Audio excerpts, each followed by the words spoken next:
Hello everyone, welcome to another glorious day. I'm here to remind you that it's 153 days to the 2023 election. This is the day that you have the opportunity to choose who becomes your president and also who become the members of the National Assembly. It's such an important role, and it's not one to be taken lightly. It's one that every hand must be on deck in ensuring that we get the best people that will steer the ship that is Nigeria. But in the meantime, remember what we said we'll be doing. We'll be going through the Electoral Act and learning as we count down.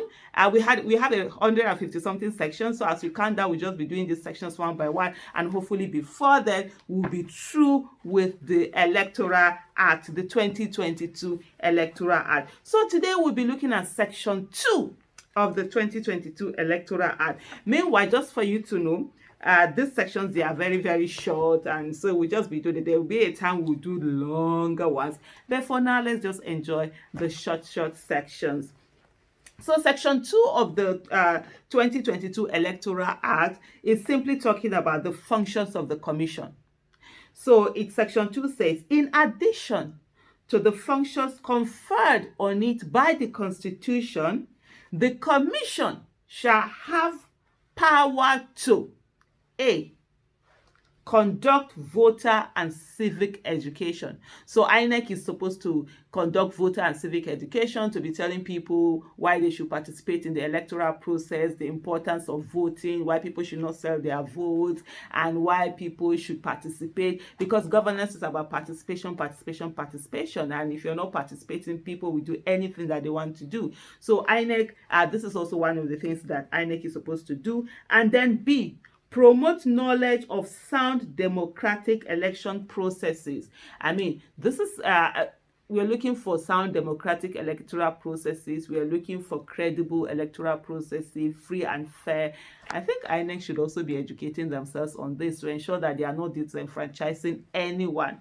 And then we have C, INEC also can conduct any referendum required to be conducted under the provisions of the Constitution or an act of the National Assembly. There have been a lot of call for referendum to happen in Nigeria. So if we have something like this, that it's when it's in the Constitution, when the National Assembly has given us that, INEC will be the one to conduct it, of course. And so that's why it's very important for people to focus on the National Assembly and also the state houses of assembly. The legislative arm of government is very important. It's very critical in democracy. It's actually the bedrock of democracy. I mean, that's what really signifies that democracy. Executive arm is always there, even during military rule. The judiciary arm is always there, but it's the legislative arm that is always missing when it's not a democracy. So it's really the bedrock of democracy. And unfortunately, what we have is that a lot of people do not focus on it. A lot of people just focus on other things.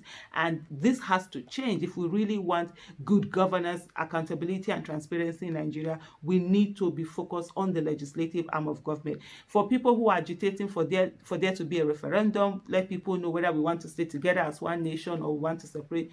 We need to get people into the legislative arm of government that will push for that, so that we can actually sit down and say, do we want this union, or we just want to go our separate ways and still be cool neighbors, you know? So these are the things that are very important. So here, that's it. That's what the section 2 of the Electoral Act 2022 is talking about. Like I said earlier, these sections are so small. Now later we have very voluminous one, but let's read through it, and in the process, let's all learn. Let's keep learning. Learning is an everyday thing. Don't just sit and not do anything. The Prophet Sallallahu Alaihi Wasallam said that we learn from the cradle to the grave, and so it's very important to keep learning, to keep improving yourselves, and no knowledge is ever wasted. It just broadens your mind and it gives you an understanding of something. So this is what we continue to do. As we do the countdown also, we continue to do the Electoral Act. So get a copy of the Electoral Act, and also there are electronic copies, of course. You can always get that, and let's go through all of this. Thank you so much. Bye.